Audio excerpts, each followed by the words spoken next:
तुझा काळ असणार आहे. विठाल विठाल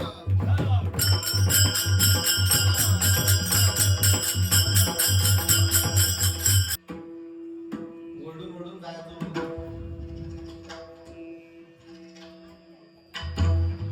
त्या देवकी आणि वसुदेवाचा 8वा पुत्र कंसा तुझा काळ असणार आहे. आता ते कंसाची काय हालत झाली असती महाराज? जर का तुम्हाला कळलं की उद्या तुम्ही मारणार आहात तर तुमची काय हालत होईल नाही का? कंसाची सुद्धा ती हालत झाली. आकाशवाणी झाले माझ्यासाठी, माझ्या मरणासाठी आकाशवाणी झालेली आहे. आणि माझा काळ जन्माला येणार आहे. पुन्हा दुसऱ्या तिसऱ्या तर माझ्याच बहिणीच्या पोटी तो काळ जन्माला येणार आहे. कंस घाबरला. कंस थंडगार झाला. हात कापायला लागले महाराज. हातातला कासरा निसटून गेलेला महाराज. आपल्यासारखा एखादा असता तरी काय विचार केला असता? आकाशवाणीने जर माझं मरण मला सांगितलेलं आहे तर मला लगेच उद्यापासून वाईट धंदे सोडायला लागतील नाही का? चांगले कर्म करावे लागतील, चांगल्या गोष्टी कराव्या लागेल, वाईट गोष्टी सोडून द्यावं लागेल. मग कंसाने सुद्धा तसंच केलं का महाराज? नाही महाराज. अहो राक्षस होता महाराज, राक्षस शक्तीचा कंस. त्या कंसाने काय विचार केला? या देवकीचा 8वा पुत्र जर माझा काळ असणार आहे तर आताच्या आता मी या देवकीला खलास करून टाकली तर माझा काळ जन्माला येणार नाही महाराज. कंस होता महाराज, तो राक्षस होता. घेऊनी खटकला मागाव्या धावला, हात तो धरिला वसुदेवी. तलवार काढली, त्या देवकीला मारायला जाणार तितके त्या वसुदेवाने हात धरला. वसुदेवाने सांगितलं कंसाला, अरे कंसा, तुझ्यासारख्या राजाला हे शोभत नाही. आणि भले आकाशवाणी सांगत असेल की देवकीचा आमचा 8वा पुत्र तुझा काळ असणार आहे, पण तू स्वतःच्या बहिणीला, एका नव्या वधूला तू तुझ्या हातात तलवारीने मारशील, हे काही तुला शोभत नाही महाराज. जर आकाशवाणी सांगत असेल तुझा काळ जन्माला येत असेल तर हे आत्ताचे वाईट धंदे सोड आणि चांगले कर्म करायला लाग. देवाने तुला आव्हान दिलेलं आहे, चेतावणी दिलेली आहे. म्हणजे वाईट वृत्ती सोड, चांगल्या मार्गाला लाग. कंसाने ऐकलं का महाराज? नाही महाराज, नाही ऐकलं. वसुदेव बोलला, जर आमचा पुत्र, कारण वसुदेव मित्र होता कंसाचा नाही का, जर आमचा 8वा पुत्र जर का तुझा काळ असणार असेल तर आम्हाला जेवढी आजपासून बालकं होतील ती सगळी बालकं आम्ही तुझ्या सर्व बालकच वाटेल. त्या कंसाने वसुदेवावर विश्वास ठेवला, मित्रावरती विश्वास ठेवला, जीवनदान दिलं, पण त्याला सोडून दिलं का महाराज? नाही. पुन्हा रथ फिरवला, रथ नेला मथुरेच्या बंदीशाळेत नेला महाराज. बंदीशाळेत त्या वसुदेवाने देवकीला डांबून ठेवली महाराज. बघा, नवीन लग्न झालं त्या मुलीचं आणि त्या लग्नाच्याच दिवशी तिला कुठे ठेवलं? मथुरेच्या बंदीशाळेत. त्याच राज्याची राजकुमारी आणि त्याच राज्याच्या बंदीशाळेत त्या राजकुमारीला ठेवलं महाराज. आपल्यावर जर कुणाचे जास्तीत जास्त ऋण असतील, उपकार असतील तर ते वसुदेव आणि देवकीचे आहेत महाराज. का माहितीये का? आपल्या पतीने आपल्या भावाला असा विश्वास दिलेला आहे, आश्वासन दिलेलं आहे की सगळी बालकं तुझ्या स्वाधीन करू. मग कुठल्या आई वडिलांनी मुलाला जन्म दिला असता? नसता दिला म्हणतात. पण त्या वसुदेवाने देवकीला मुलांना जन्म दिला का? त्या वसुदेवाला माहिती होतं, त्या देवकीला माहिती होतं की जर आकाशवाणी सांगते माझ्या पोटी 8वा पुत्र जन्माला येणार असेल तो कोण साधा सुद्धा नसेल, तो जगाचा बाप असेल. नवास खट्टा भरता क्षणी देवकीला पहिला पुत्र झाला महाराज. आता पहिला पुत्र झाल्याच्या नंतर आई होण्याचं सुख आई झाल्याशिवाय कळणार नाही. आईचं सुख आणि आईचं दुःख हे आई झाल्याशिवाय आपल्याला कळणार नाही महाराज. पण हसावं की रडावं तेच त्या देवकीला कळत नव्हतं. आई झाले त्या गोष्टीचा आनंद आहेच, पण आपल्या पतीने आपल्या भावाला आश्वासन दिलेलं आहे की सगळी बालकं स्वाधीन करेल. काही क्षण फक्त आपल्या हृदयाला लावून घेतलं, लगेच त्या वसुदेवाने त्या मांडीवरून त्या बालकाला उचललं आणि कंसाच्या महाली नेलं. कंसाच्या महाली नेल्याच्या नंतर नवजात शिशु, नुकता जन्मलेला बाळ त्या कंसाच्या मांडीवरती ठेवला आणि कंसाकडे बघून तो बाळ कदा हसायला लागला. त्या बाळाचं गोड कौतुक करून कंसाला माया उत्पन्न झाली, त्या राक्षसाला माया उत्पन्न झाली महाराज. त्या कंसाने सांगितलं वसुदेवा, आज जरी मी तुला बंदिशाने डांबून ठेवले असेल तर तू माझा खरा मित्र निघालास. तुझ्या बालकाला तू माझ्या स्वाधीन केलीस आणि आकाशवाणीने सांगितले की तुमचा 8वा पुत्र माझा काळ असणार आहे. तुझ्या या पहिल्या बालकाने माझं काहीच वाटलं केलं नाही. तू याला परत घेऊन जा. काय त्या वसुदेवाला आनंद झाला असेल. कसलाच विचार न करता तो बाळ घेतला आणि देवाधावत देवकीकडे गेला. देवकीच्या मांडीवरती तो बाळ ठेवला. काय त्या देवकीला आनंद झाला असेल. कालपर्यंत त्या कंसाला शिव्या घालत होती, आता कंसाला जोच्या ओव्या गायला सुरुवात केली. आणि असेल मोठा राक्षसांचा राक्षस, पण आज माझ्या भावासारखा भाऊ नाहीये. माझ्या मुलाला त्यांनी मानलेलं नाही, माझ्या बाळाला त्याला मानलं नाही. असं करता करता देवकीला एका मागोमाग किती बालकं झाली महाराज? 6 बालकं झाली. 7वा गर्भ, 7 महिन्याचा गर्भ तिच्या पोटात होता. आणि त्या मथुरेत नारद मुनींचा आता नारद मुनींचा प्रवेश झाला. आता नारद मुनींचं काम काय माहिती आहे तुम्हाला? सांगायची गरज नाही. बरं, मागाशी तसं सांगितलं देवांच्या टायमात कमी राक्षस होते, आता राक्षस जास्त आहे. तसं देवांच्या टायमात नारद मुनी किती होते? आताच्या काळात किती नारद मुनी आहेत? प्रत्येक वाडीवर 5 तरी नारद मुनी आपल्याला नाही का? अहो काय काय कामच नाही महाराज. इथं बसून इथं चाय प्यायची, इथल्या चुकल्या ऐकायच्या, पुढच्या दारात त्या चुकल्या. आपल्या तोंडावर सांगणार तूच खालायस नाही का, आणि दुसऱ्याच्या दारात सांगणार त्याच्यासारखा नालायक कोण असो. पण हे नारद मुनी आणि ते नारद मुनी तुलना नाही महाराज. तो नारद मुनी पण होता, संत होता महाराज. तरी कळ लावली, पण देवाच्या समाजाच्या या सृष्टीच्या कल्याणासाठी कळ लावली महाराज. त्यांनी काय सांगितलं कंसाला? कंसाच्या मागे गेला. कंसाने त्या संताचा, त्या नारद मुनीचा आदराने स्वागत केलं महाराज. बघा आता कंस हा राक्षस होता, पण नारदाचा सुद्धा त्यांनी स्वागत केला, सत्कार केला. नारदाला कुठेच जायची भीती नव्हती. नारद हा असा एकमेव होता महाराज जो कुठेही जायचा. आकाश पाताळ असो, स्वर्ग असो, वैकुंठ असो, कैलास असो, सप्त पाताळात सुद्धा नारदाला परवानगी होती महाराज. कुठलीच भीती नव्हती. कुठलाच राक्षस त्याला हात लावत नव्हता. का? नारदाकडे थोडी मोठी शक्ती होती का महाराज? नारदाकडे कुठली मोठी शक्ती होती का? का नारदाकडे कुठला मोठा शस्त्र होता का? नाही महाराज. नारदाकडे एक शस्त्र होता महाराज. कुठला शस्त्र? नारदाच्या गळ्यात पवित्र तुळशीची माळ होती. ज्याच्या गळ्यात पवित्र तुळशीची माळ आहे त्याला राक्षस काय, भूत काय, कोणीच त्याला काहीच वापरू करू शकत नाही. मग नारदाला सगळे शरण जात होते महाराज. संत चरण रज लागता सहज, वासनेची बीज जळून येतात. कंसाने त्याचं स्वागत केलं. स्वागत केल्याच्या नंतर नारद मुनीने त्या कंसाला सांगितलं, देवकीने वसुदेवाच्या लग्नात फार धमाल झाली. आता याला माहिती नव्हतं का? माहिती होतं, पण खाजून खरूच खाण्याची सवय होती नाही का? नारद मुनीने सांगितलं भरपूर धमाल झाली, पण शेवटला थोडीशी गडबड झाली. आकाशवाणी झाली नाही का? आकाशवाणीने सांगितलं की देवकी वसुदेवाचा 8वा पुत्र तुमचा काळ असणार आहे. म्हणजे देवकीला एकही मुलगा झाला नाही का? आता याला माहिती नव्हतं का? सगळं माहिती होतं.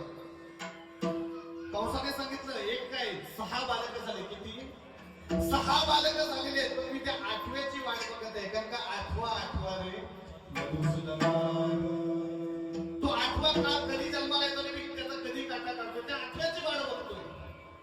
नारदाने डोक्याला हात लावला, आणि तुम्ही राक्षस अंगाने बाबा, पण तुमची मती ही भ्रष्ट आहे. पाण्यात आहे तुमची बुद्धी. तुम्हाला एक कसं कळत नाही? तुम्हाला मारणारा कोणी साधा सुद्धा नसणार आहे. तुम्हाला मारणारा कोणी साधा सुद्धा नसणार आहे. कोणतरी देवी, कोणतरी अवतारी करणार आहे. आणि ते देव एवढे लबाड आहेत, कधी अवतार घेईल आणि कधी तुम्हाला मारेल सांगू शकत नाही. कंसाने सांगितलं मला कळलं नाही. नारदाने सांगितलं, पेटत्या समयेकडे हात केला आणि त्या पेटत्या समयेला सांगितलं, कंसा मला सांग या समयेची पहिली वाट कुठली आणि शेवटची वाट कुठली?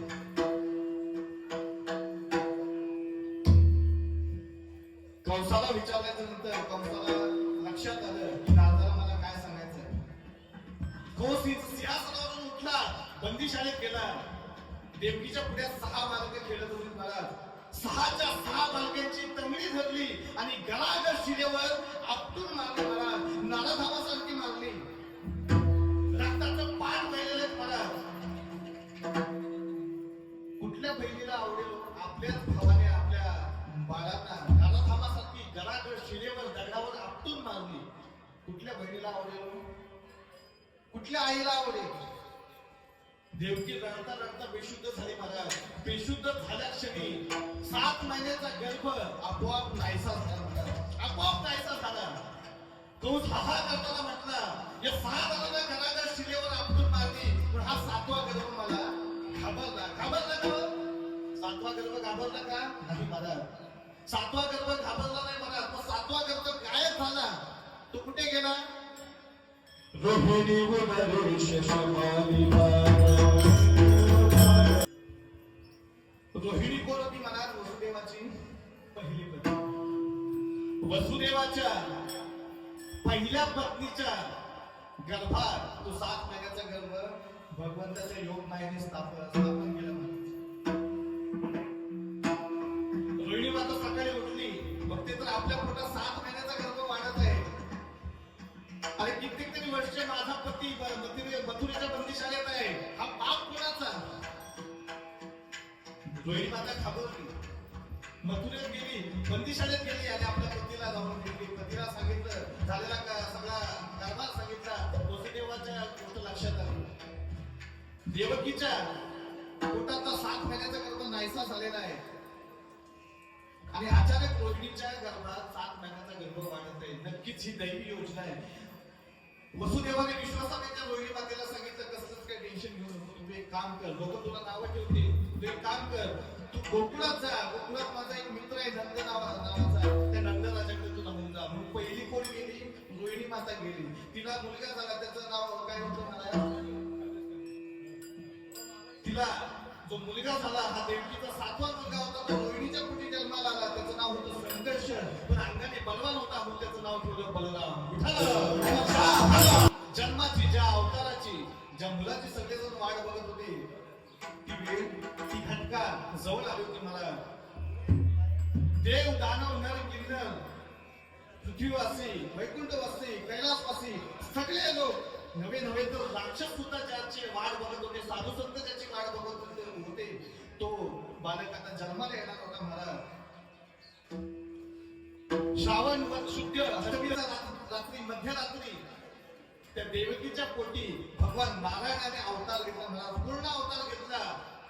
मला सांगा, ज्या वेळेस बाळ जन्माला येतो तेव्हा हसत येतो का रडत येतो महाराज? रडत येतो नाही का? रडत आला तर त्याला मात्र हा मुलगा चांगला आहे. रडत आल्यावर पण ज्यावेळेस भगवंत जन्माला आला तेव्हा हसत आला की रडत आला? नाही महाराज, अभ्यास करताय तुमचा. भगवंत जन्माला आला ना तेव्हा कुणालाच कळलं नव्हतं महाराज. गौतम जन्माला आला, त्याला माहितीये की हसलो रडलो तर गौतम मामाला कळेल आणि तुम्हाला घराघर शिलेवर आपटून मारले.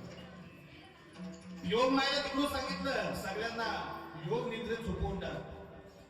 मी इकडे देवकीच्या पोटी जन्माला येतो, तू तिकडे यशोदेच्या पोटी जन्माला ये.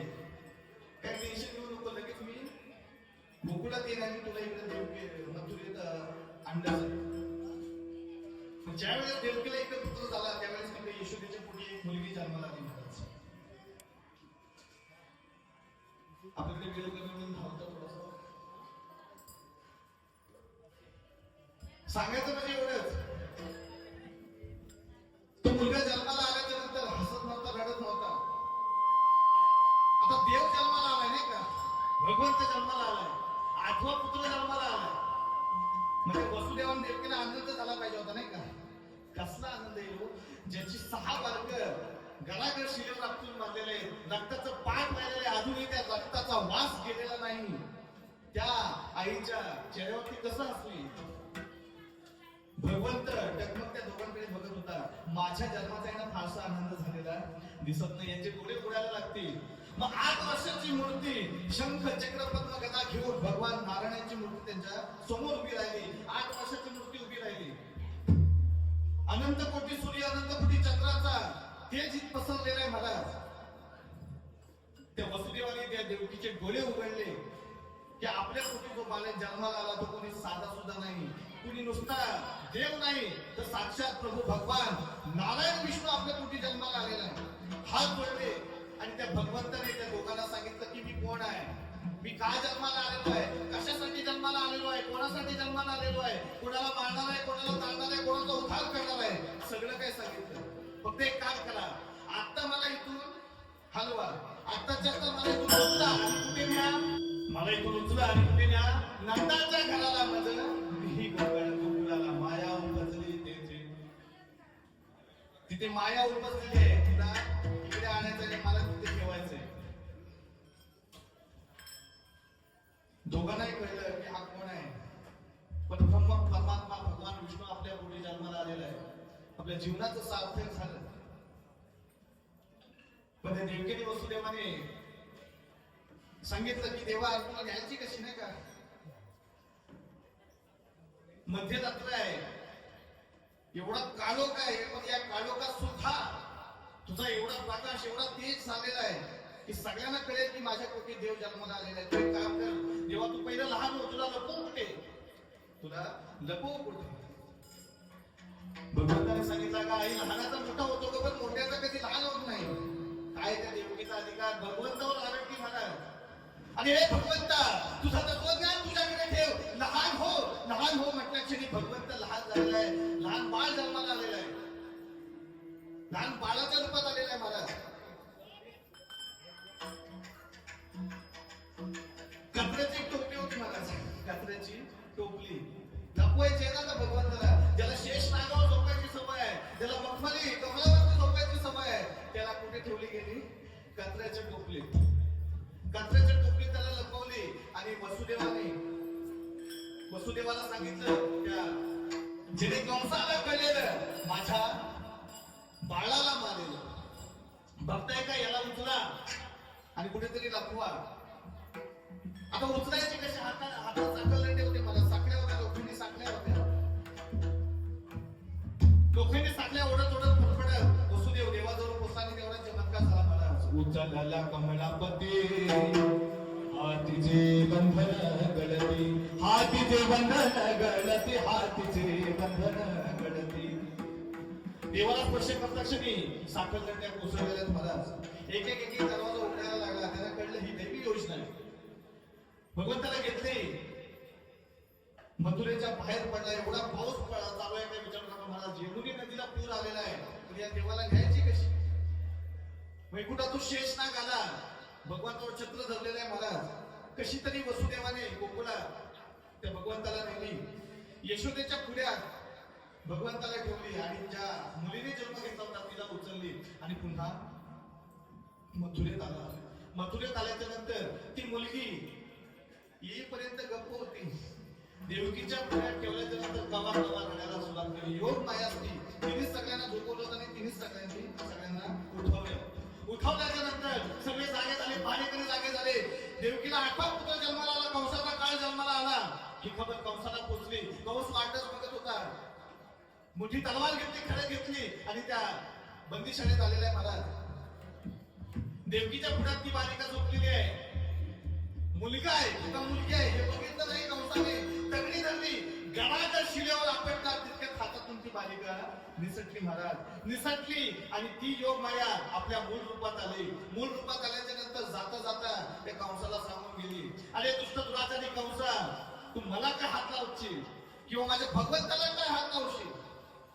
तुला मारणारा काळ माझा भगवंत कधी जन्माला आलेला आहे आणि तू इथे नाहीये, तो त्या दिवसापासून झोप लागली नाही. या मथुरेत दुःखाचं वातावरण, पण तिकडे गोकुळात सुखाचं वातावरण. गोकुळीच्या सुखात अंत पार नाही लेखा, बाळकृष्ण नंदा खरी आनंद द्या नरनारी. बरेच वर्षांनी नंदाने यशोदेला मुलगा झालेला आहे. गावात बेळे बताशे साखर वाटलेले आहे. एवढंच नव्हे, नंदराजाने आनंदामध्ये गरिबांना, गोरगरिबांना, ब्राह्मणांना 52 कोटी गायी दान केलेले. श्रीमंत घरात जन्माला आला होता तरी सुद्धा जास्त काही वेळ नाही घ्यायचा आपल्याला. ज्या विषयाचं आपल्याला कीर्तन करायचं आहे, कशाचं कीर्तन करायचं आहे, त्या भगवंताच्या लीलेचा, त्या भगवंताच्या सुंदर लीलेचं आपल्याला वर्णन करायचंय. श्रीमंताच्या घरात जन्माला आला, पण त्यांनी चोरी काही सोडली नाही. चोरी केली भगवंताने. कोणासाठी चोरी केली? स्वतःसाठी केली का मला? नाही मला. आपल्याला सगळं काय मिळतंय, पण आपले जे सवंगडी आहेत, मित्रमंडळी आहेत, सगळेच काही श्रीमंत नाही, गरीब घरात. त्यांनाही पोटभर काहीतरी मिळावं. नंतर त्यांचे आई वडील काय करतात, चांगलं दही दूध काढून घेतात आणि कुठे नेतात, मथुरेच्या बाजाराला विकायला नेतात. आणि नासका उरलेलं ताकाचं पाणी वगैरे ते कोणाला, त्या मुलांना. म्हणून ती मुलांना खायला काय भेटत नव्हतं, अन्न शरीराला लागत नव्हतं, त्यांना पोटभर मिळावं म्हणून कृष्णाने चोरी करायला सुरुवात केली. पण भगवंताच्या त्या लीला आहेत त्या सगळ्यांना आवडायच्या. भगवंताच्या लीला आता काय सगळ्या लीला सांगायला येत आपल्याला वेळ नाही. थोडक्यात कृष्णाच्या लीला काय होत्या त्या सांगतो. हरिविजय ग्रंथात सुंदर उल्लेख आहे मला. भगवंत काय करायचं माहितीये का, दही दुधाच्या चोऱ्या करायचा. एवढंच नव्हे, ज्या स्त्रिया नदीवरती आंघोळ करायला जायच्या त्यांचे वस्त्र कृष्ण पळवायचा, लपवायचा. एवढंच नव्हे, लहान पोरं जर का जास्त जागावगिरी केली, लहान लहान मुलांनी जास्त जागावगिरी केली, मस्ती केली, तर कृष्ण काय करायचा, एक मेलेला विंचू किंवा मेलेला सर्प त्यांच्या गळ्यात अडकवायचा. हो, मुलं ताप घ्यायची. एवढ्या लोक त्या फड्या केल्या. एवढंच नव्हे, एखाद्या नवीन जोडप्याने लग्न केलं, नवीन जोडप्याचं लग्न झाल्याच्या नंतर रात्री तो जोडप्याच्या पलंगावर कृष्ण एक मुंगूस पकडून आणायचा, तो मुंगूस त्या पलंगावरती सोडायचा. अशा विचित्र फड्या केला. एवढंच नव्हे, एखादी गरोदर स्त्री कृष्णाच्या समोर उभीच नाही राहायची महाराज, उभीच नाही राहायची. का एखादी गरोदर स्त्री कृष्णाच्या समोर उभी राहिली तर कृष्ण तिला विचारायचा, अगं रात्री एवढं काय खाल्लं. कृष्णाने विचित्र फड्या केला. कृष्ण चोरी करायचा, जिथे एक मार्का फोडायचा तिथं दुप्पट मार्का तयार व्हायचा. कृष्णाने चोरी केल्या म्हणून आपण पण चोरी करायला जाऊ नका. तिथं जाल आंबे चोरायला, कागद चोरायला लगेच रात्री मीटिंग बसेल नाही का. तो काल कृष्णाचा होता आणि हा काल वेगळा आहे. पण त्या कृष्णाच्या लीला, त्या कृष्णाच्या चोरीमारी, त्या कृष्णाच्या गोड लीला या सगळ्यांना आवडायच्या, पण काहींना खटकायच्या. एक डांबरेट गवडी होता, त्याला काय ह्या चोरी या खोड्या काय आवडत नव्हत्या. त्याला कृष्णाचा भरपूर राग होता. त्यांनी तर कृष्णाला चेतावणी दिली होती, कृष्णाला सांगून ठेवलं होतं की तू लाख घरी चोरी कर, लाख घरी चोरी कर, पण माझ्या घरी चोरी करायला आलास तर तुला तंगडी तोडल्याशिवाय राहणार नाही. ही खबर उडत उडत सौंदर्यामार्फत कृष्णाला कळली. कृष्णाच्या कानावरती ही खबर आल्याच्या नंतर कृष्णाने सांगितलं, तू गवळी एवढा माजलाय का, मला चेतावणी देतोय, एक काम करूया, आज रात्री आपण त्याच्या घरी चोरी करायला जायचं. सौंदर्य जर कापायला लागले. कृष्णा, आपण तो दुसऱ्याच्या घरी जाऊ नये, ते काम आज उपाशी राहू, पण त्याच्या घरी नको. आणि तो खरंच दामगट आहे, जर का त्याच्या हाती आपण लागलो ना, तो खरंच जीव घेतल्याशिवाय राहणार नाही. हवं तर तुला घालातून आम्ही दही दूध आणतो, पण त्याच्या घरी नको. कृष्ण म्हटलं, आज त्याच्या घरी जायचं म्हणजे जायचं. तुम्हाला यायचं असेल तर या, नाही तर नका येऊ. आता बरेच जण कृष्णाची साथ सोडून घरी जायला निघाले, पण जे काही मेन होते सोबत सुदामा नाही का, इंद्या, ते कृष्ण जवळ होते. आता देव मार केला, आपण पण मारतो नाही का.